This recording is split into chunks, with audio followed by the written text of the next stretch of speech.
Hi friends, and welcome to the Heartful Parent Podcast. I'm your host, Christy Keating. In this podcast, we talk about it all, our parenting, our partnering, and our professional lives, because they are all a part of us, and we were never meant to do this alone. Hello, Heartful Parent Podcast listeners. I am so grateful and thrilled to have you back for another week of the podcast. I just love that you show up week after week and check out what I am offering into the world. I'm also really grateful to you for being here specifically today because we are diving in to an issue that is very near and dear to my heart. And in fact, if you're listening to this rather than watching it on YouTube, you cannot see me, but I am wearing one of my very favorite t-shirts that was, good old Facebook targeting me. They seem to have my algorithm down. But it is a t-shirt, I think from the Kindness Company that in a rainbow of colors says love, empathy, compassion, inclusion, justice, and kindness. And it is the perfect t-shirt to be wearing for today's interview. The perfect t-shirt to be wearing this month as we celebrate Pride. Now, if you are an individual who are, don't understand Pride Month, don't see the importance of it, are not open or accepting and willing to celebrate our LGBTQ friends, family members, and neighbors, then this podcast may not be for you. Unless you are willing to step into this conversation with an open heart and an open mind. Because the individual that I'm going to introduce you to, unlike me, comes from a deep faith background. She was raised religiously after she got married 36 years ago, 37 years ago now. She and her husband joined the evangelical Christian community as a way of gathering community, and they were involved, engaged members of that church for many, many, many years until, as you will hear Susan describe, one of her children came out as LGBTQ. And Susan, in that experience, it shifted her entire worldview and religious view and sort of approach and career, because this has become the work that she does that I'm about to describe for you has become a career, a passion, a mission in the world. And she just has such a unique lens to bring to the LGBTQ plus conversation. So let me tell you a little bit more about her. Her name is Susan Cottrell. She is an international speaker. She gave a TEDx talk to a crowd of 5,000 people at TEDx Mile High in Denver, my original hometown. And that TEDx talk has currently over 5 million online views. Outsmart magazine calls her the mother of all mama bears, and The Advocate dubs her, quote, our favorite affirming matriarch. Susan is a prominent voice for the LGBTQIA plus community and their faith parents, allies, and others who are marginalized in the midst of deconstructing from harmful, false religious teachings. Susan has been featured in, so many different places, but ABC's 2020, Nightline, Good Morning America, NBC News Out.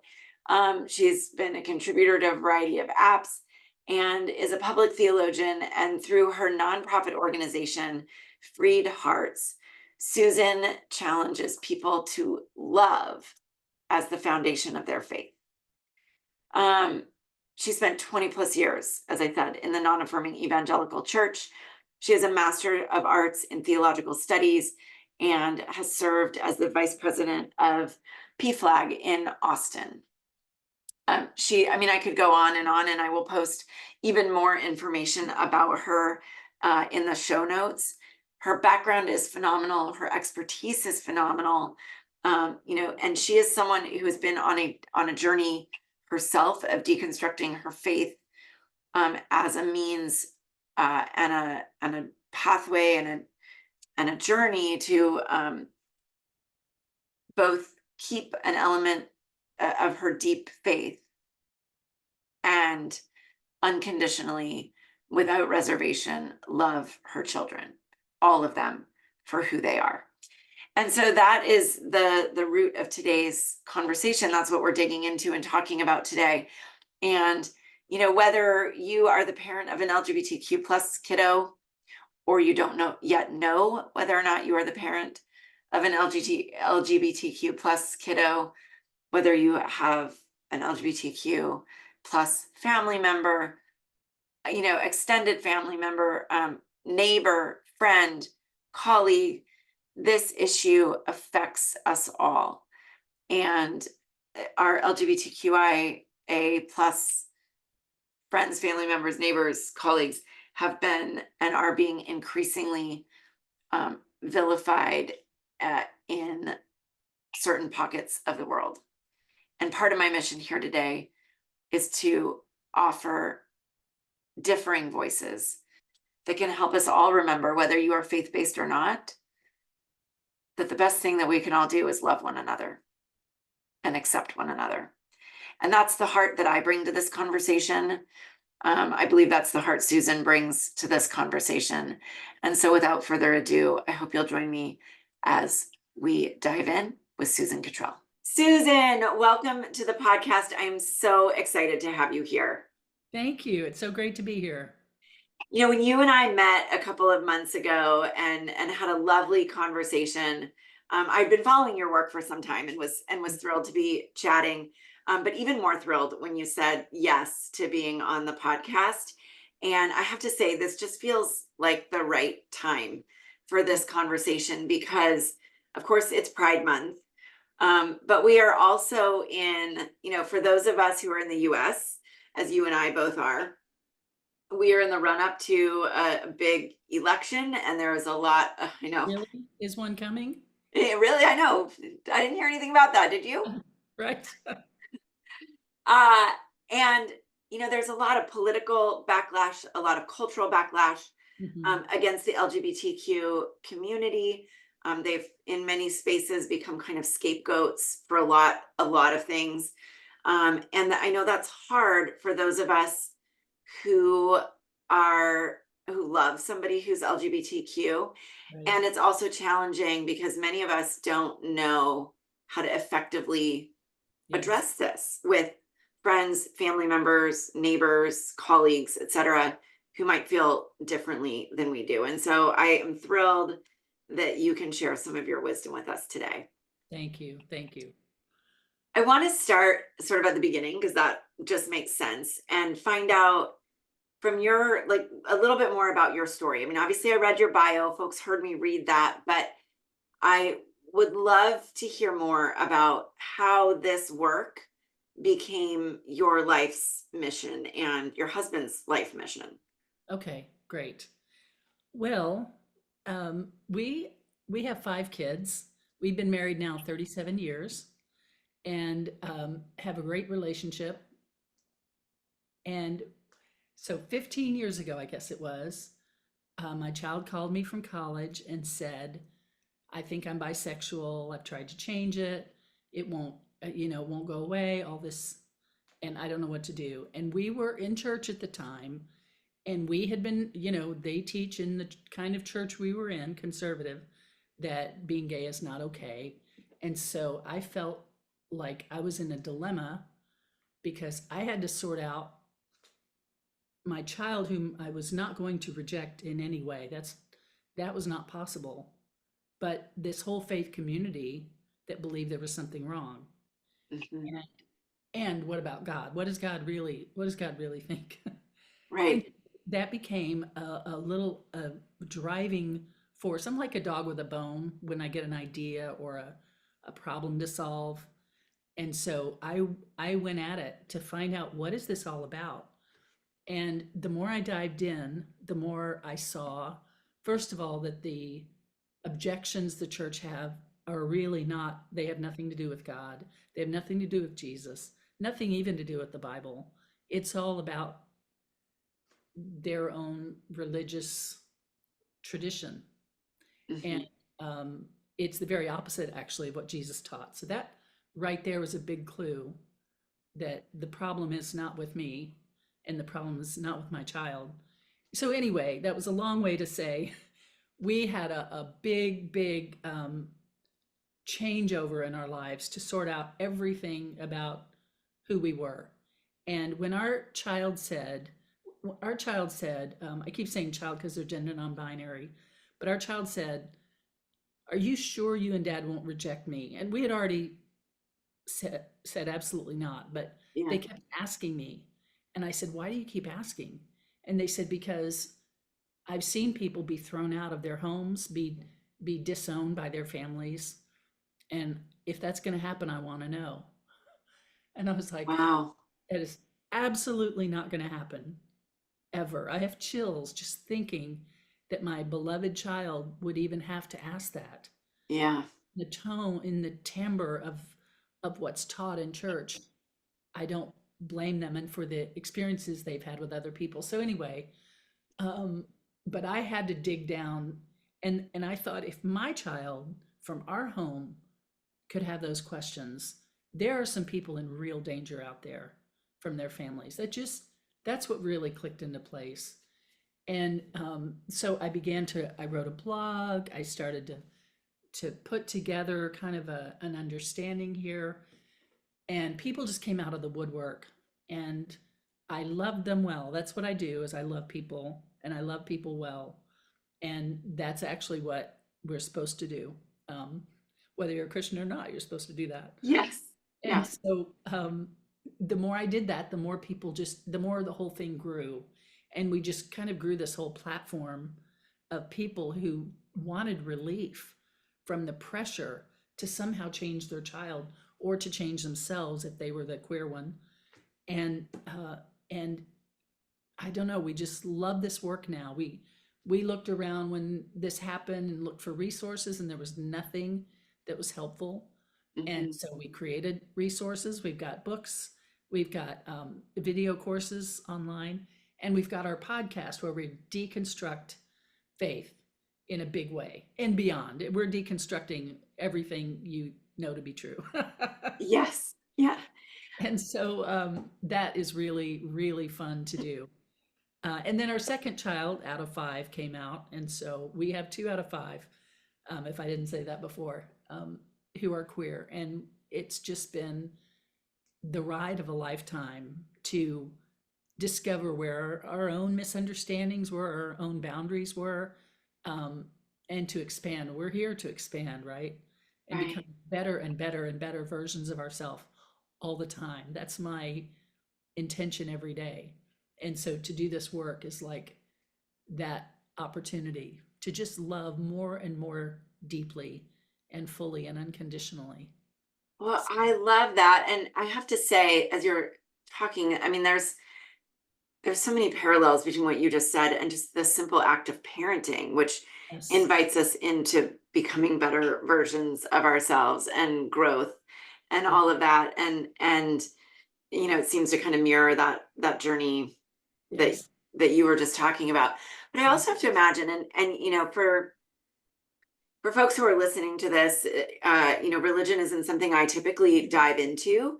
Um, that's a very personal subject, but I was not raised in a faith. I'm not a practitioner of a particular faith. Um, so, I can only imagine the upheaval, having been in a particular faith community for so long. It sounds like you and your husband were both in that, married in that faith community, and then that there was this sort of rocking of that entire foundation Yeah. when it came up against loving your kid. Yes. It was sort of like that. We actually didn't grow up in the church, but we started in church just after we got married. as just a way to have friends and community. And we got, deep in, and you learn what they want and you produce it. And you rise in leadership. We were Bible study leaders, whatever. He was a music leader. But there was a point where we started to see that they don't actually really help people. They don't actually help the poor. They don't actually, not in any measurable way. There's a lot of money raised to support the infrastructure of the buildings and salaries, but not really a lot of good work is done on balance. And I know there's good work being done, but overall, and so, but it was like a discovery that this faith we'd come to be in for 20 years was not what we hoped. We saw all the limitations of it. And especially now it's gotten much more vociferous, hateful than it was. But yeah, and I sometimes wonder, Susan, and maybe you can shed some light on this. I think it's still a fairly, it's a minority, but it's a very vocal minority. It is, and it doesn't take many to give the appearance that it's a whole lot. Yeah. They teach it, and they teach people who feel captive because, as you said, they grew up in it and they can't imagine life beyond those four walls of church. And so they just kind of take it. And I know there are a lot of people in churches, especially if they have a child that comes out, who are like, this doesn't feel quite right. But they look to each side and everybody appears to be drinking the Kool-Aid. Yeah. So they go with it. But once you pull that bottom Jenga piece, all the things start to fall. And that's what happened with us too. And I think that's what people are afraid of, is that they're gonna everything they believe, they're gonna say, what else was I wrong about? What else was the church wrong about? And so it takes a lot of courage to face those things. Yeah. I've had private coaching clients that I've worked with, LGBTQ parents who were rejected by their own parents. Their parents, their families took a really different approach than you and your husband took when you found out that your child was queer. And in working with them, that wasn't the focus of our work, but that was certainly an element that came to play in their parenting and was heartbreaking for them. So I'm curious, what do you think it was about you and your husband that led you to immediately say, like, well, I'm not going to reject my child. I'm choosing my child over anything else. Yeah. Well, I have lost a lot of family members. Both parents and three brothers by the time I was 24 had died, and another brother since then. And so to me, family has never been just expendable and, oh, okay, they're gay, send them back. We're not interested. That just never made sense to me, to feel that way about your child for whatever reason. And also I think because we didn't grow up in it, when I spent 20 or however many years into my 20s, really very spiritual. I've always been really spiritual, and I knew God directly, like, we're like this. But it was when I discovered Jesus, it was like, oh, a brother with the same God. Okay, great. So there was life beyond just church. And what I try to help people see is there is life beyond this worldview, this church worldview you've believed. And so to help them, it's like, the Wizard of Oz, the first time she steps out of that house in Munchkin Land, she's just like, whoa, and you want to do, you want to find out if it's safe. Are they gonna devour me out there? Are all the demons that I've been told about gonna hurt me, whatever? All the fears, and fear is inculcated into the worldview to keep you in it. Mhm. So it takes a lot of courage. It's, I don't want to say churches are cults, but there's a cult-like aspect, and some are cults, but there's a cult-like aspect that you won't be anything outside of us. You belong with us. We're your family, unless you're gay, then you're gone. But you know, Right. this feeling of captivity that you don't realize until you turn back and look at it. I'm not sure I answered your question at all. No, I think you did. And I think even if you didn't, I loved just sort of hearing what you have to say about it. But I think of course I live in the Northwest. I know you do too. Yeah, And which is a fairly more liberal leaning kind of part of the world or the we country. totally are. We totally are. Just Right. yeah, And so I know that there are a lot of religious leaders and church leaders, at least in this area, yeah, who are rejecting some of those more sort of conservative right. viewpoints and saying, no, that's not actually what the Bible teaches. But in the work that you do and sort of in the journey that you've been on with your own faith, I'm curious how you have come to understand that the Bible does not condemn Yeah, LGBTQ plus folks or same-sex relationships. Like, yeah, it talk to us a little absolutely bit about that does. journey. Well, the word homosexuality was never even in the Bible. It was added in 1946. It wasn't even a word until the late 1800s, and it was added into the Bible in 1946. Okay. And it didn't replace words that meant the same thing. It replaced completely different words. And so that's a big clue right there that maybe there was some political agenda, and it was a political agenda. And if you will ever watch The Eyes of Tammy Faye, the movie, it's really good with Jessica Chastain. You'll see something about the moral majority, which many of the listeners are going to be too young to remember. But that was in the 70s, and it was a political grab for power. And the church and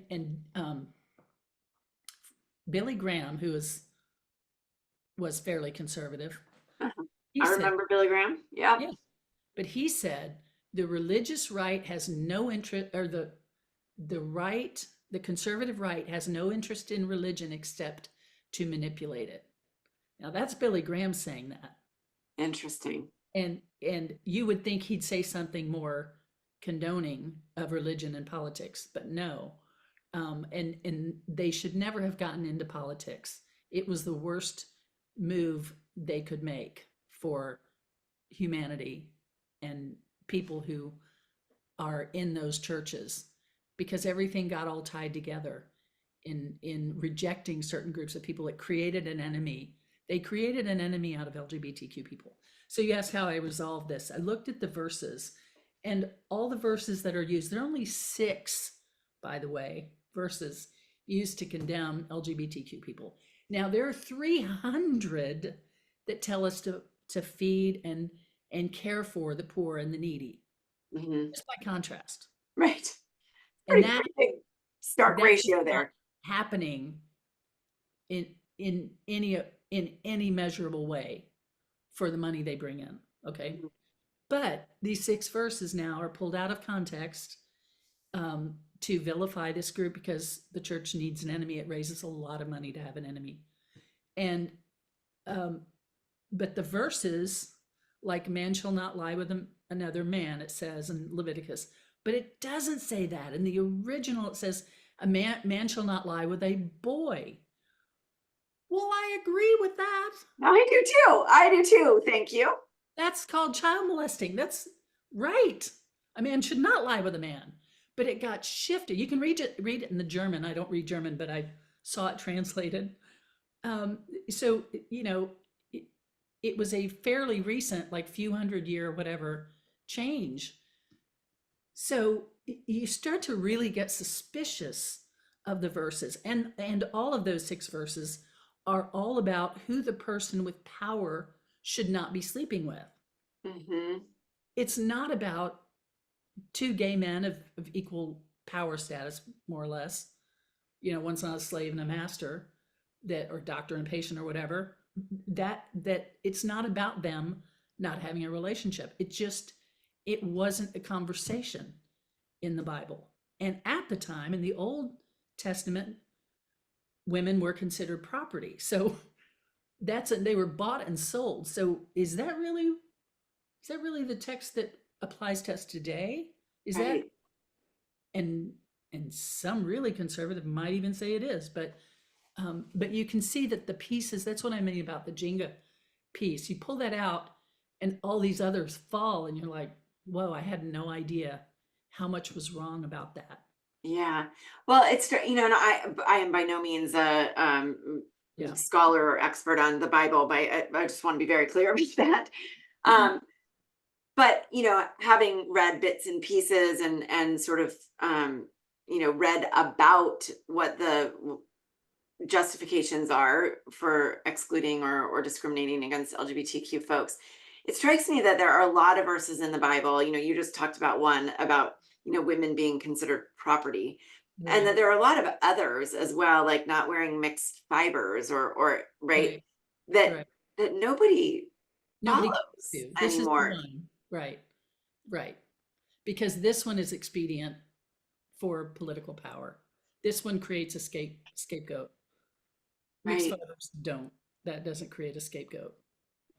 So let me ask you this, Susan, because you know, like I'm with you, right? You and I are aligned on this. I've got, for those who are listening rather than watching, I've got my Pride Month T-shirt on. Like I Yeah, am with you, and I love LGBTQ folks in my family dearly.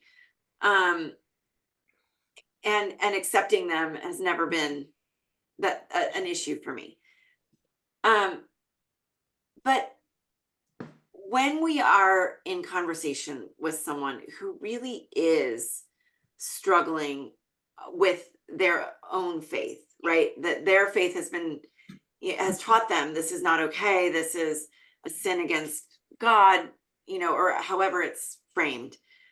Um, how do we, as folks who view this differently, right? Because we can yell and argue and fight, and I'm right. not sure that's real productive. No, I'm sure it's not real productive. Yes, I mean that old saying, like, um, you catch more flies with honey than vinegar, right? Like, how do we, those of us who want to be allies, are allies and advocates, how do we engage folks in those conversations in a way that is or can be productive? All right. The first thing is you're absolutely right that don't get into battles over scriptures, because it will become whack-a-mole. Even if you make your point, they'll pull out, what about this one? And you'll be doing that all day, Mhm. because it never was about scripture. That's just the justification. Secondly, I believe that if there's not an opening, you're wasting your time. If they're not looking and wanting to know, you're wasting your time. And it may be your mother, whom you love with all your heart. But if she's not interested in any kind of opening to hear what you have to say and to look at it differently, then you're just going to break your heart. Mm. And so I don't encourage people to have those conversations with people for whom there is no opening. And if and and the third thing is, I think it's most effective to speak from a heart level. Like, well, my experience is this. And if your mother, just for an example, says, I don't know why we can't talk anymore. Or, why does this have to be a big thing? Why does that have to be your identity? They say these things that they've kind of heard in church often. Mhm. And for the person to say, um, because this is really, really part of who I am, as much as you are straight, I'm gay, or I'm trans, and this is part of me. And the fact that you want me, all except that, is like taking me, but I have to leave my right arm outside. I can't do that. And so if you want to talk about how this feels to me so you can understand me, I will tell you how it feels to me. But if you start arguing with me or telling me, no, it doesn't, it shouldn't feel that way, then we're going to have to end the conversation, because that's where I don't feel safe. Yeah. And she may say, well, I don't feel safe. Okay, well, I'm happy to engage with you in a way that feels safe for you, but this is who I am, and your belief you learned, and you can learn something different, but this is who I am. And but again, it can stay heart-centered as long as there's a heart receiving it and Yeah. it's safe to receive it. But otherwise, there's a verse in the Bible that says, don't cast your pearls before swine. Jesus said, everything Jesus said was just awesome. Everything else they did with it was pretty stupid. A lot of how the church uses his name, but doesn't use his teachings. But he meant by that, don't waste your precious heart, your curated self that is worthy of love. Mhm. Don't throw that out for people to trample. And it says, because the pigs will trample the pearls and then turn and trample you. And people have had that experience when they try to share. So Yeah. don't share in a way that you feel unsafe. And if you are going to talk to your mother, that we've just described here, do it in a public place or at your place, but not in a place where you're going to feel trapped. Yeah. So, and I'm sure all the queer people listening know these things because Yes. they've been there, done that. Yes, and I'm sure you're right that like that is probably much more intuitive to someone who identifies, who is queer than Mhm. it is for those of us who Looking in. don't Yeah. identify in that way. And I think part of my curiosity in this space stems from the fact that there is so much rhetoric Mhm. that we hear, um, you know, in so many different spaces, and we can maybe dig into some of that. But that I think people who are straight but want to be allies want to like engage in that conversation, not to be accepted themselves, but to try to say, hey, what is going on here? Because Right. we feel like that rhetoric is so strong on the other side. Right. Um, and that's a tough conversation to have. But what I hear you saying is whether it's your own heart or somebody else's that you care about, Mhm. don't waste your breath if there's not an opening there. Right. Because you will wonder how you ended up talking about, missionaries in Africa, whatever. You'll wonder how you got to that conversation by going down all the rabbit trails that this conversation will lead you on. I think there's a very simple way um, here. Somebody asked Jesus, one of the Pharisees said, which is one of the religious leaders of the day, said, what is the greatest command? And he said, love God and love your neighbor. And it later says, if you say you love God, but you don't love your neighbor, then you're lying about loving God, because you can't love God and not love your neighbor. So it's really the same. It's really, the command really is to love. And the wise guy, religious leader said, well, who's my neighbor? They're already looking for a way out. Hmm. And he described the good Samaritan. We've all heard that phrase, the man who was a hated race to the Jews he was talking to. He said he was walking down by the side of the road, and he saw a man beaten. And two church people had already passed by, the Levite and the rabbi had passed by and crossed the street. They didn't want to be bothered. But this good Samaritan helped him, took him to an inn, paid for him, all that stuff. That's the story. And that was the example of what it means to love your neighbor. It does not mean to tell them they're wrong. It does not mean to change their behavior. And it doesn't mean if your neighbor's gay, you got to make him straight. It's none of that. Love your neighbor means help people in need, be good to people. And another way to phrase that, that's common to every major religion, is do to others what you want done to you, and don't do to others what you don't want done to you. And Jesus said that as well. And so it really boils down, for anybody who really is looking for conversation. I think I've already made it too complex. I've said so many things here, but it boils down to love your neighbor as yourself and treat people the way you want to be treated. Don't treat them the way you don't want to be treated. And so all you have to do is say, look at the queer community. Look at what's happening today. Would I want to be treated that way? No, I wouldn't. So we're wrong to do that. Look at people of color today. Would I want to be treated the way they're being treated? No. So we're wrong to do that. It's a very good gauge.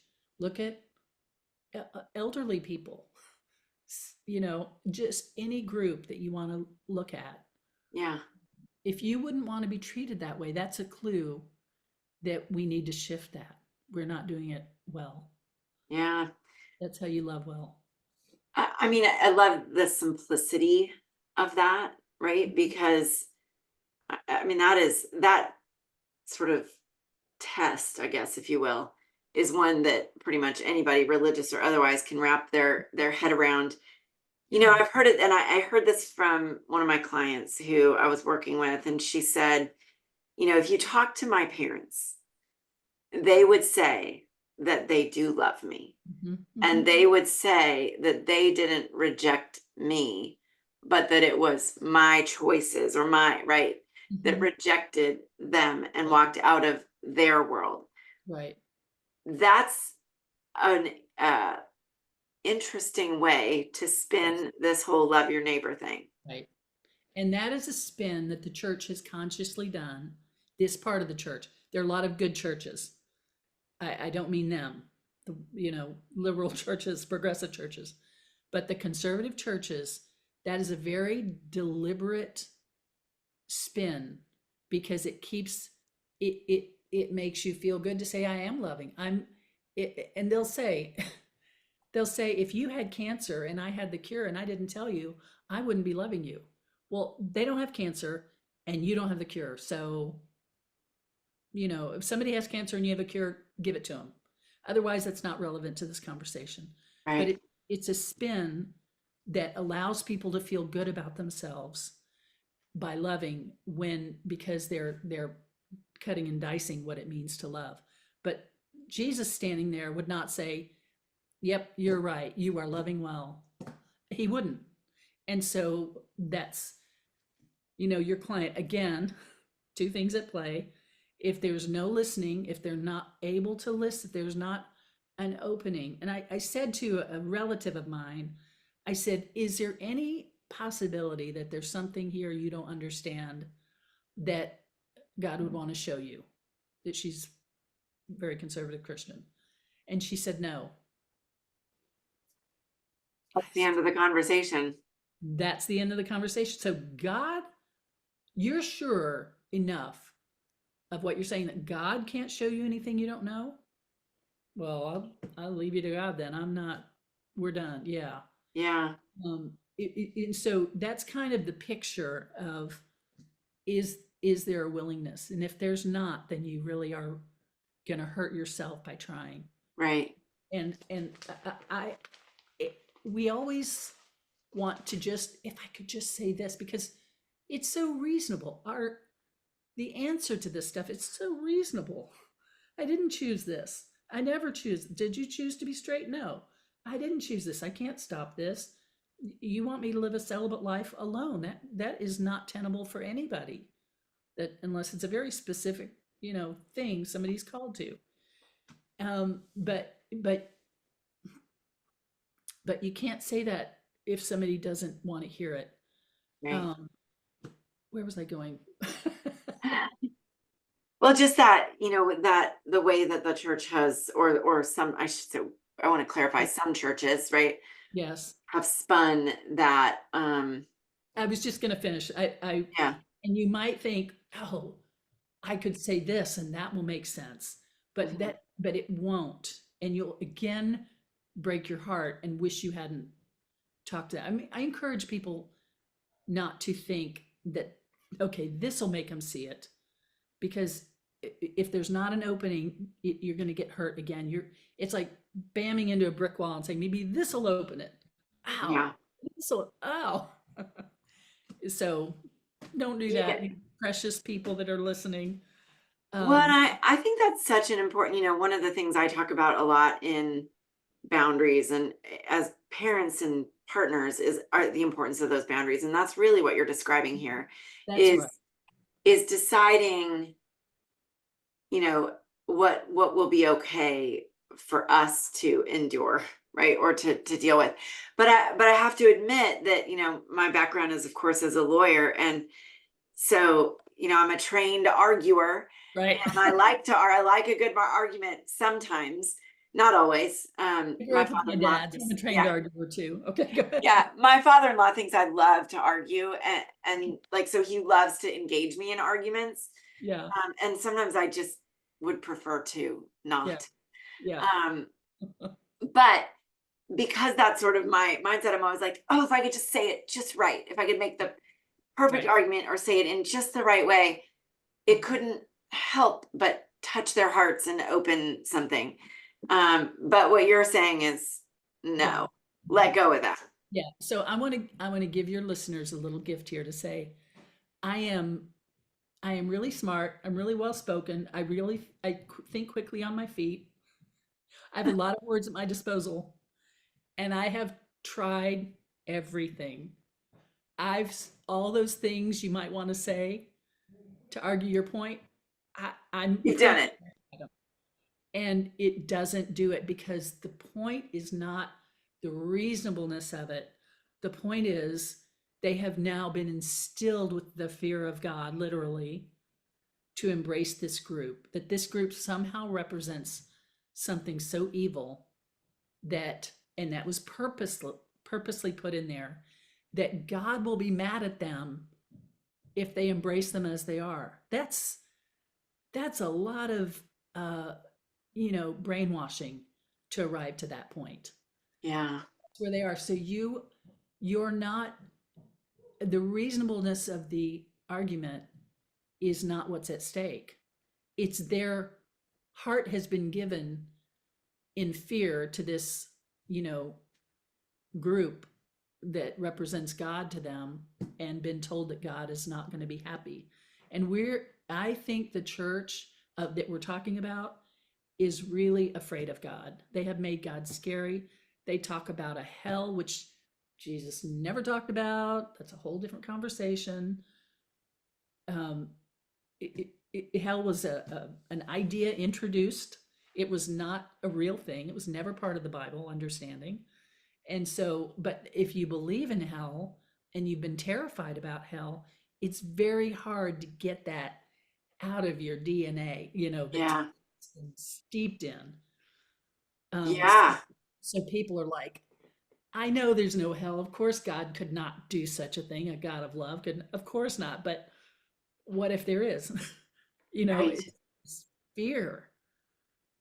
And if you can get over the fear, if you can free yourself from the fear, and people who are still struggling, if any of your listeners are in this way where, yeah, I don't believe it, but I grew up in it and it's still kind of here, um, I tell them, ask God, have a conversation and say, I've been made to be afraid of you. And Susan at Freed Hearts is saying, I don't have to be afraid of you. Uh-huh. And Christy is saying, and so um, I want you to show me. And I'm kind of terrified knocking on your door here. Yep. I don't want you to send me to hell or hurt me or take away somebody I love. All of those things we think about God. That's not God. That's man's version of God. Because man will do all those things. Humans will do all Right. those things. um, but not the universal God of Yeah. that is love. But So, yeah, I mean, you said that, like, if somebody who's listening is struggling with this themselves, and it can be a both and, right? Like, mhm, um we can support and and accept and want to be in that space and struggle with it, given the way we were raised, or the messaging that we've been exposed to, or the, rhetoric of the day. Like, it's easy to get caught up in some of that and find yourself in a tension, even yes. when you don't want to be in a tension. So when someone reaches out to you, either a parent Mhm, who finds themselves in that space of tension where the heart is open, but there's a struggle, yeah. or an LGBTQ plus person reaches out to you for that same reason, where do you, in the work that you do, start with them, and how do you begin that conversation and that deconstructing process? Well, we've been deconstructing our podcast now since we started it, which was 150 episodes ago. So we've got a whole lot in there. We've got some video courses where one is called the 21-Day Adventure Beyond Dysfunction, and it identifies the dysfunction that probably your family had and also is in the church. So you can identify the blame shifting, the narcissism, the scapegoating, and all these things, the codependence. So you can say, oh, that's what that is, and step away from it. We have one called uh, the Mama Bear Adventure to help moms who have been struggling because they care for everybody else.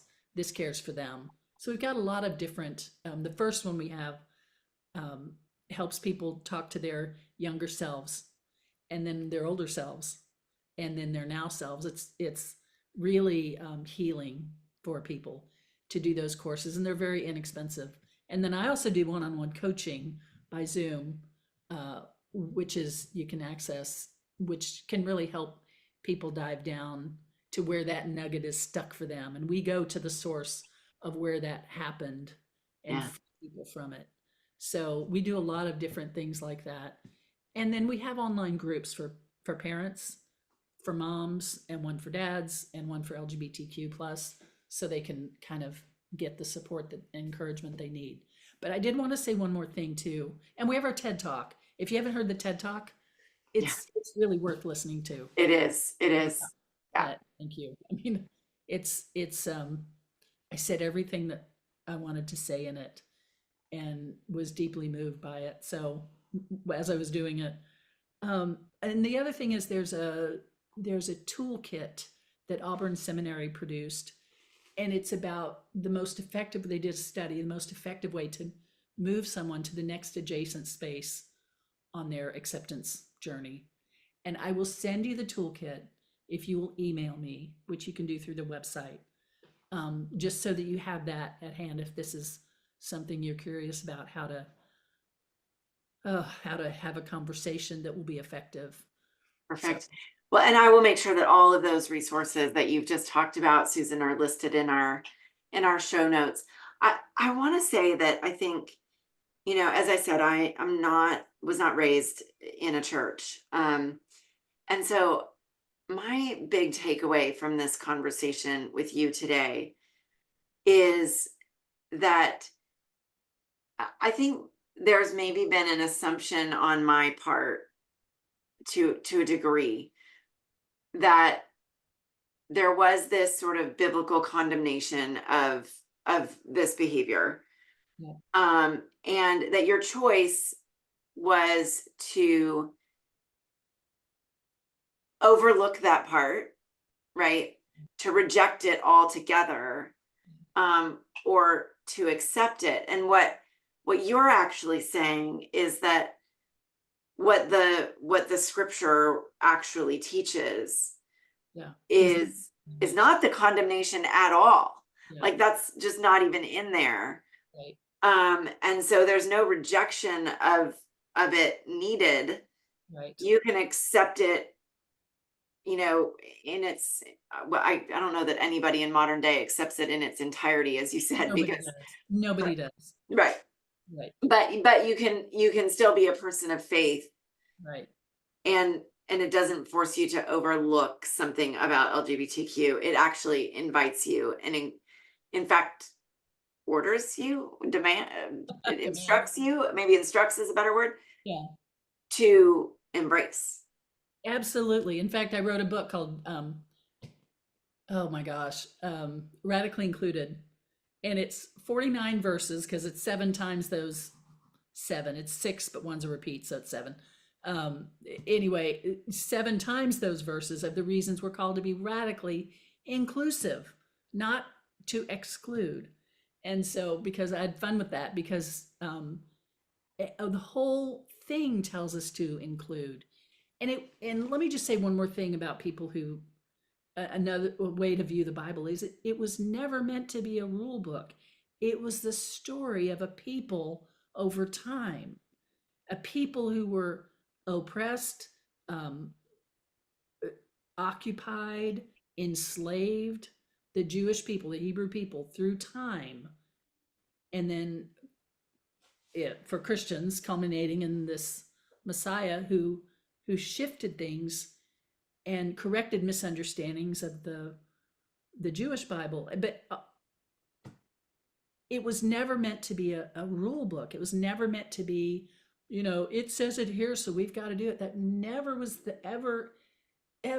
not ever the intention from the way it was written. It was a story. It was a song of lament over all the oppression of this people group. And it's been turned into, by religion, into a weapon. I was going to say the irony in that is that it's been turned into a vehicle for oppression. Exactly. Exactly. Yeah. I hadn't put those words together like that, but that's exactly right. Yeah. Yeah. Ooh. Well, I This have to. this is why I do this work. I get so passionate because Yeah. I see the 14-year-old in his bedroom weeping because his family is forcing him, into exile and taking away his computer and he has no options. It just breaks my heart. And so, yeah. Yeah. It breaks my heart too.